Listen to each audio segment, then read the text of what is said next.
जगाची नजर तुमच्याविषयी कधीच स्थिर नसेल, त्यामुळे स्वतःच्या नजरेत मोठे व्हा. हॅलो, नमस्कार. मी सुप्रिया नवीन एका व्लॉगमध्ये आपलं मनापासून स्वागत करते. तुम्हाला आजचा दिवस सुखाचा, आनंदी आणि आरोग्यदायी जाऊ. तुम्ही जी काही स्वप्न पाहिली असतील ती सगळी स्वप्न तुमची पूर्ण होत. त्याचबरोबर शुभ सकाळ सर्वांना. सकाळची वेळ आहे आणि सकाळचे आत्ता वाजलेले आहेत 7:30 ची ही वेळ आहे. 7:30 वाजून गेलेले आहेत आणि आता मी अन्नपूर्णेची पूजा करत आहे. सकाळची जी काही कामं असतात ती नेहमीप्रमाणे सगळी कामं झालेली आहेत. म्हणजे देवपूजा, क्लिनिंग, तुळशीला पाणी घालणे, ह्या सगळ्या गोष्टी देवपूजेची. तर आज एकादश आहे, आजचा वार आहे मंगळवार.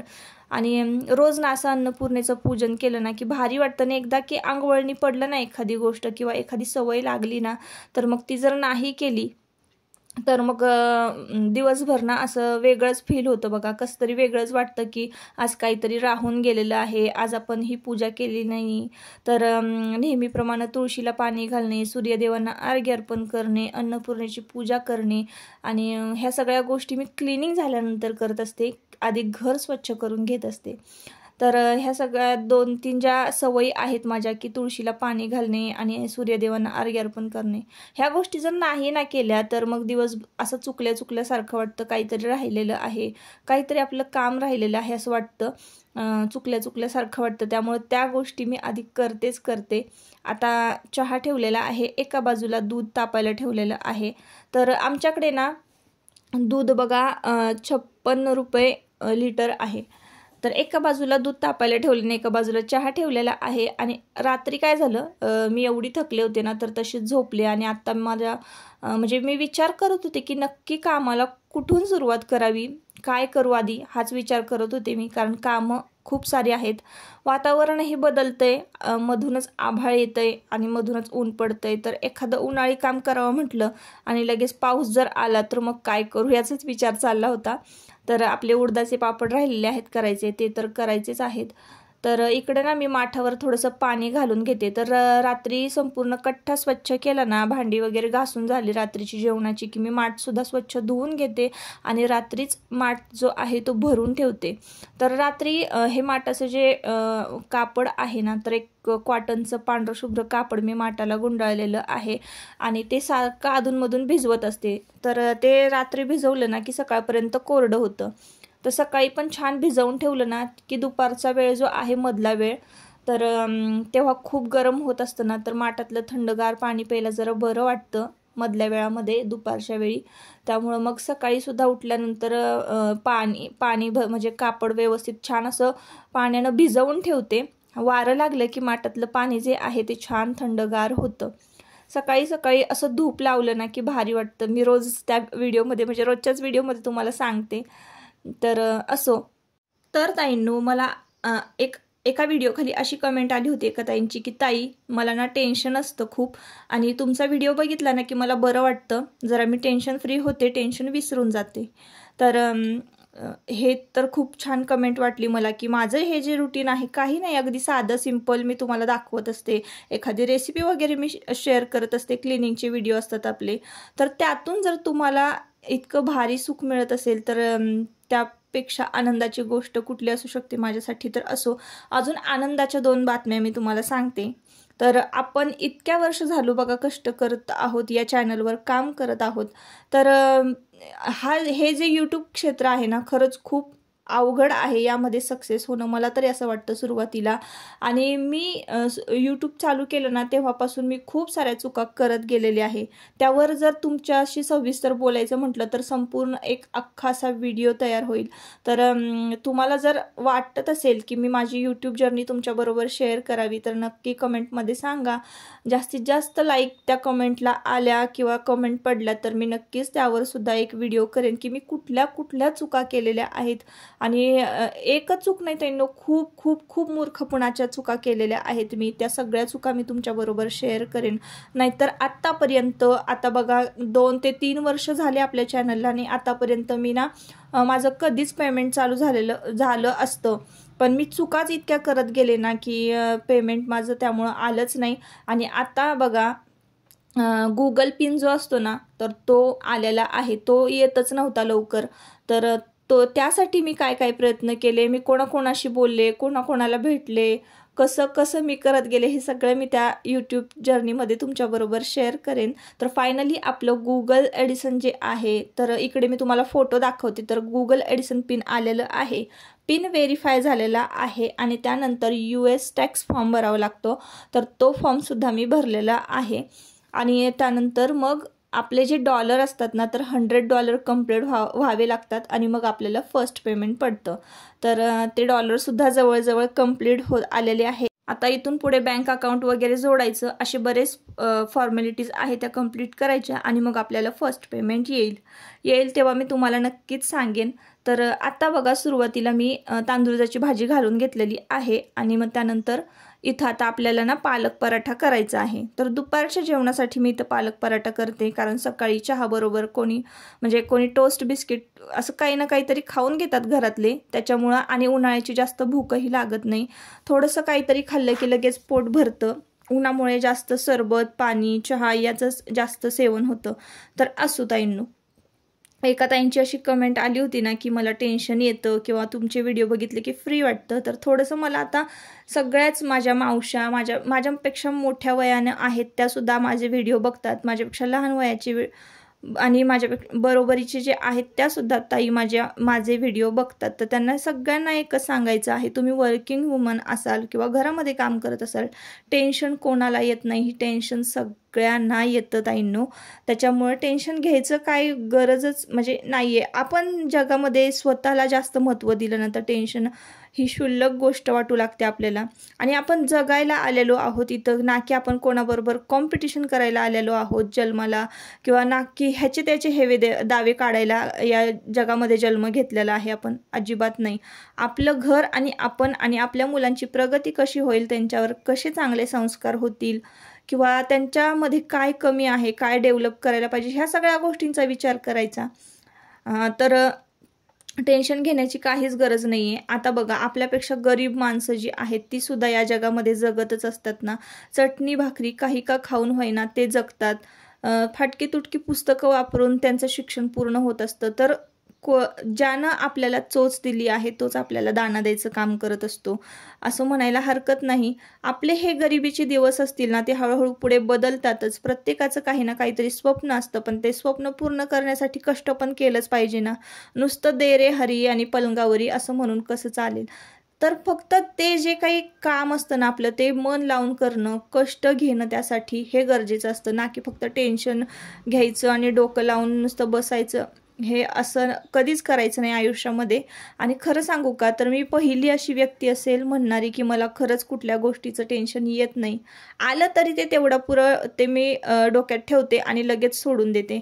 यानं काय होतं, आपलीच तब्येत बिघडते, आपणच डिप्रेशन, ताणतणावाखाली जातो, ह्या सगळ्या गोष्टी होतात. त्याच्यामुळं स्वतःचं माइंड, स्वतःचं शरीर हे सगळं अगदी स्ट्रॉंग असायला हवं. हेल्थकडं आपलं लक्ष द्यायचं आणि मग आपली फॅमिली, कारण आपण उभं असू तरच आपली फॅमिलीला आपण सांभाळू शकतो, इतर सगळ्यांच्या गोष्टी सगळं काही करू शकतो. त्यामुळं स्वतःला खूप जपायचं, अगदी तळहाताच्या फोडासारखं.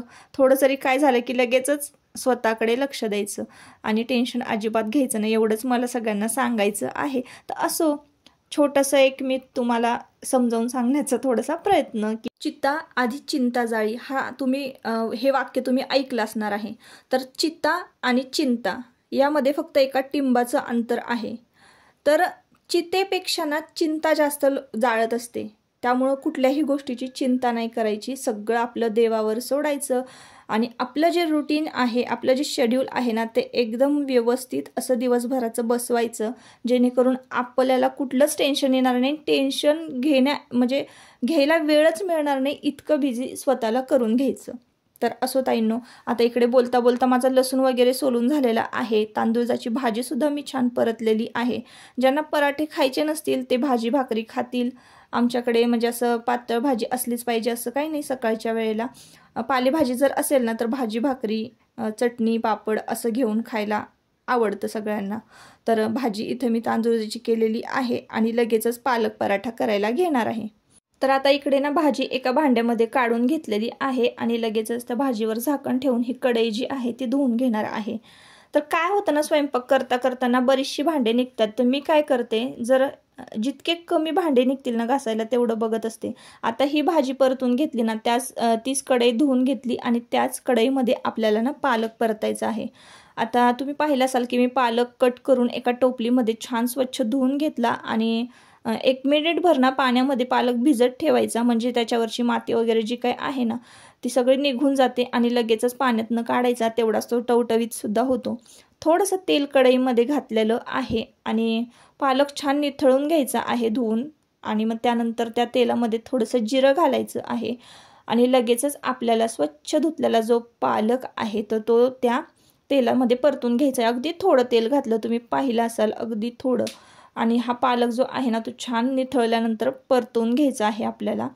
तर काय होतं ना, पालकाला आधीच स्वतःचं पाणी भरपूर असतं आणि मग त्यामुळे ना कुकरमध्ये वगैरे शिजवायची अजिबात गरज लागत नाही. तुम्ही जर पराठे करत असाल तर पालक लगेचच एक 5 ते 7 मिनिटामध्ये लगेचच शिजतो आणि त्याला त्याचंच पाणी भरपूर सुटतं. त्यामुळं पाणीसुद्धा अजिबात घालू नका.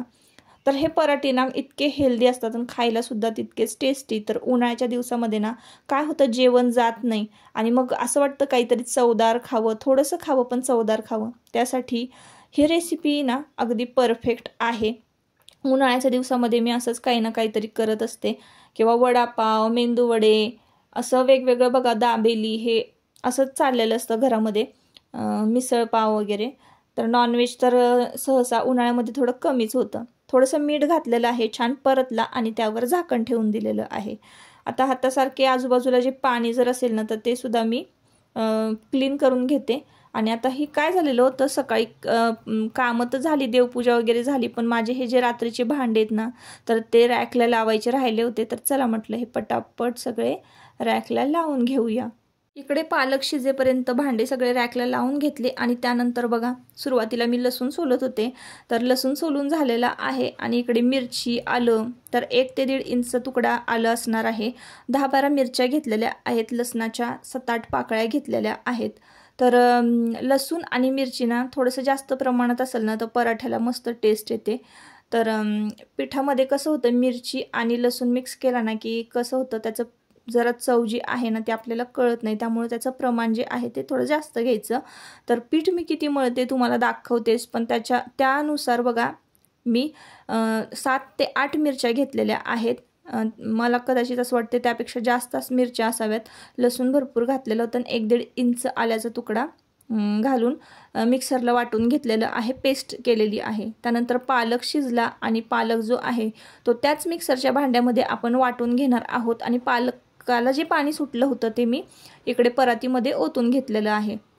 आता आपल्याला काय करायचं आहे, पालकाची जी पेस्ट आहे ती परातीमध्ये काढून घ्यायची आहे. आणि मग त्यानंतर आपल्याला गव्हाचं पीठ 1 चमचाभर मी घेतलेलं आहे. इथे 1.5 चमचा घेतलं होतं, नंतर मी अर्धा चमचा वाढवलेलं आहे त्यामध्ये. आणि 1 मूठभर बेसन पीठ घ्यायचं आहे. तुमच्याकडं जर बाजरीचं पीठ असेल तर आवर्जून तुम्ही त्यामध्ये बाजरीचं पीठ घाला. तर सगळ्या पिठाचे म्हणजे मिश्र पिठाचे पराठे जे आहेत ना खरंच खूप टेस्टी लागतात. त्यानंतर पांढरे तीळ घेतलेलं आहे, मीठ घातलेलं आहे चमचाभर चवीनुसार. सुरुवातीला पालक शिजवताना सुद्धा आपण मीठ घातलेलं होतं, तर मीठ जरा बेतानच घाला. आणि त्यानंतर इकडे मिक्सरच्या भांड्यामध्ये तुम्हाला पाणी दिसत असेल तर पालक ज्या भांड्यामध्ये वाटून घेतलं ना त्याच भांड्यामध्ये थोडंसं पाणी ओतून आपल्याला त्या पाण्यातच पालक मळून घ्यायचा आहे. तर सुरुवातीला पाणी अजिबात घालू नका, कारण आलं लसूण पेस्ट वगैरे आपण त्यामध्ये घातलेली असते, मिरची, आणि पालकसुद्धा पातळ असतो ना. तर आधी पीठ तुम्ही फक्त कोरडं पीठ मळून घ्या, त्यानंतर लागेल त्यानुसार मग थोडं थोडं पाणी घालून आपल्याला हे पीठ जे आहे ते छान मस्त मळून घ्यायचं आहे. तर मी पीठ मळताना ना दुधावरची साय घालायला विसरले होते. दुधावरची साय तुम्ही पीठ मळताना पराठ्यामध्ये आवर्जून घाला, पराठे अगदी मऊसूत होतात. मळल्यानंतर माझ्या लक्षात आलं की मी पराठ्यामध्ये साय घालायची विसरलेली आहे. तर थोडंसं तेल लावून पुन्हा एकदा छान मी मळून घेतलेलं आहे पीठ. आणि हे पीठ आपल्याला 15 मिनटं व्यवस्थित छान भिजत ठेवायचं आहे. आणि 15 मिनटानंतर आपल्याला पराठे लाटायला घ्यायचे आहेत. तर इथं काय होतं ना, परत घसरते सारखी पीठ मळताना. तर पीठ कुठल्याही म्हणजे पराठ्याचं असू द्या किंवा चपातीचं किंवा पुरणपोळीचं अगदी छान ताकद लावून एकजीव केलं ना की आपला पराठा, चपाती, पुरणपोळी अगदी 1 नंबर होते. आता हे पीठ मुरायला 15 मिनटं ठेवून देणार आहोत. 15 मिनटानंतर मी इथे गोळे करून घेतलेले आहेत. तर 10-12 गोळे झालेत आणि आता आपण हे पराठे जे आहेत ते पटपट लाटून घेणार आहोत. पराठे लाटले की लगेच छान तूप लावून भाजायचे आहे.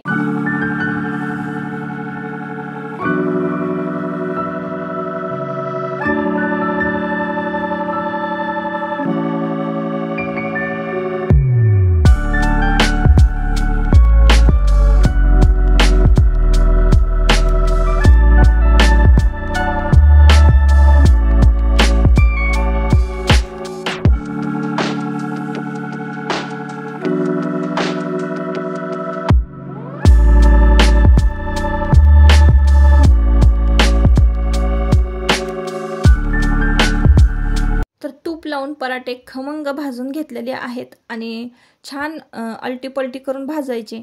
जास्तही अलटीपलटी करायची नाही. एकदा एका बाजूने भाजला की परत एकदा दुसऱ्या बाजूने भाजून घ्यायचा आणि मग त्यानंतर लगेचच पराठा फोल्ड करून आपल्याला टोपल्यामध्ये घालायचा आहे. तर इथे बघा मी सुरुवातीला ना 1-2 घास तोडून घेतले आणि लगेचच खाणार होते. तेवढ्यात आठवलं मला की व्हिडिओ क्लिप घेऊयात म्हणून तुम्हाला दाखवूयात की आता इथे बघा आम्ही सगळे पराठे बघा किती छान झालेले आहेत, मऊसूत असे झालेले आहेत. साय नाही घातली तरीसुद्धा मऊसूतच झालेले आहेत, छान टेस्टी झाले होते. तर असा होता आजचा व्लॉग, साधा सिंपल. आजच्या व्लॉगचा शेवट मी इथंच करते. आता आम्ही सगळे दही पराठे खायला बसलेलो आहोत. तर तुम्हाला जर व्लॉग आवडला असेल तर नक्की आपल्या चॅनलला सबस्क्राईब करा आणि व्हिडिओला एक लाईक करा. परत पुन्हा भेटूया नवीन एका व्लॉगमध्ये. तोपर्यंत स्वतःची काळजी घ्या, मजेत राहा आणि टेन्शन फ्री राहा. Bye bye.